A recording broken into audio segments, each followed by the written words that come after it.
Kalau kemarin kan ibu bikin tumis kulit semangka. Oleh aku ya tak gawe lodeh lah. Lodeh kulit semangka, jare spesial.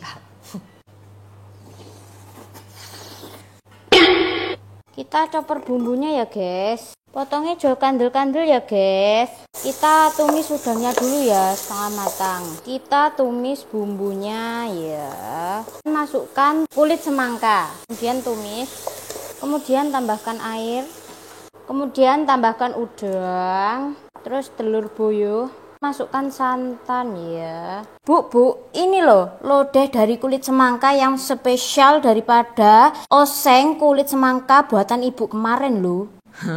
Ojo ya lo ya. Spesialnya apa iki? Ya jelas lah bu. Iki loh bumbune uwakeh. Tur ana urange karo ndok puyuhe sisan. Halah, paling yo gak spesial-spesial amat. Ya wis, tak cicipi sik.